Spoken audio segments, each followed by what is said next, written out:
Hello ಮಚಾ, ನಿಂಗೆ life ಅಲ್ಲಿ ಕಷ್ಟ ಅಂತ ಬಂದಾಗ ನಿನ್ ಜೊತೆ ಯಾರಿರ್ತಾರೆ? ನೀನೇ ಇರ್ತೀಯ ಮಚಾ. ವಾ, ನನ್ ಲಿಸ್ಟ್ ಅರ್ಥ ಮಾಡ್ಕೊಂಡಿದ್ಯಾ, ಥ್ಯಾಂಕ್ಸ್ ಮಚಾ.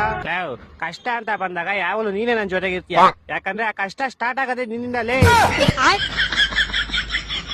ಲೋ, ಹೋದ್ ತಿಂಗಳು ಕಾಲೇಜಲ್ಲಿ ಸೀನಿಯರ್ಸ್ ಎಲ್ಲ ನೀನು ಗುಂಪಾಕೊಂಡಿರ್ಬೇಕಾದ್ರೆ ಬಂದಿದ್ ಯಾರು? ನಾನು. ಲೇ, ನಿನ್ ಹುಡುಗಿ ಮ್ಯಾಟ್ರಿಗೆ ಅವತ್ ನೀನ್ ಕಾಲೇಜಿಗೆ ಬಂದಿರ್ಲಿಲ್ಲ ಅಂತ ನಿನ್ ಜೊತೆ ಯಾವಾಗಲೂ ನಾನೇ ಸುತ್ತಾಡ್ತೀನಿ ಅಂತ ನಿನ್ ಬದಲು ನನ್ನನ್ನು ಹಾಕೊಂಡ್ ಹೋಗಿದ್ರು. ಅವಾಗ ನೀನ್ ಬರ್ದಿರ ಇನ್ನೇನ್ ನಿಮ್ ತಾತ ಬರ್ತಾರ? ಆಕ್ಚುಲಿ ನಿಜ ಹೇಳ್ಬೇಕಂದ್ರೆ ನಿನ್ ಕಷ್ಟಕ್ಕೆ ನಾನ್ ಜಾಸ್ತಿ ಆಗಿರೋದು.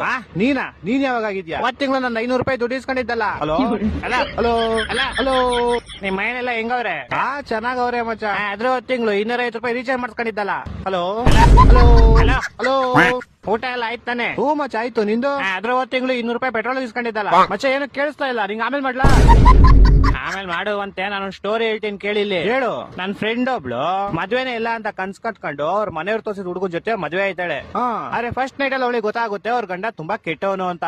ಅಯ್ಯೋ, ಆಮೇಲೆ? ಇದನ್ನ ಹಿಂಗೆ ಹೇಳ್ಕೊ. ಇನ್ನೊಂದ್ ಸ್ಟೋರಿ ಹೇಳ್ತೀನಿ ಕೇಳು. ಇನ್ನೊಬ್ಬ ನಮ್ ಫ್ರೆಂಡ್ ಇರ್ತಾನೆ, ಅವನು ಜನರಿಂದ ಮರಣವರೆಗೂ ಎಲ್ಲಾ ತರ ಫಂಕ್ಷನ್ ಮಾಡ್ಕೊಡ್ತಾನೆ. ಅವ್ನ್ಗೇನಂದ್ರೆ ಅವ್ನು ಯಾವ್ದೇ ಫಂಕ್ಷನ್ ಮಾಡಿದ್ರು ಜನ ಯಾವಾಗ್ಲೂ ಖುಷಿಯಾಗಿರ್ಬೇಕು, ಹ್ಯಾಪಿ ಆಗಿರ್ಬೇಕು ಅನ್ನೋ ಒಂದ್ ಕನ್ಸರ್ನ್ ಇರುತ್ತೆ. ಇವಾಗ ಹಿಂದೆ ಒಂದು ಸ್ಟೋರಿ ಹೇಳಿದ್ನಲ್ಲ, ಅವ್ರ ಮದ್ವೆ ಫಂಕ್ಷನ್ ಇವನೇ ಮಾಡಿಸ್ಕೊಟ್ಟಿರ್ತಾನೆ. ಓಹೋ, ಸ್ಟೋರಿ ಇಂಟ್ರೆಸ್ಟಿಂಗ್ ಆಗಿದೆ. ಆಮೇಲೆ ಮುಂದೆ ಏನಾಗುತ್ತಂತ ಗೊತ್ತಾಗಬೇಕಂದ್ರೆ ಪ್ರತಿದಿನ ರಾತ್ರಿ 8:00 ಸ್ಟಾರ್ ಸುವರ್ಣ ಚಾನೆಲ್ ಅಲ್ಲಿ ಸ್ನೇಹದ ಕಡಲಲ್ಲಿ ಅಂತ ಸೀರಿಯಲ್ ಬರ್ತಾ ಇದೆ. ಅದನ್ನ ಮಿಸ್ ಮಾಡ್ದಿರಾ ನೋಡು.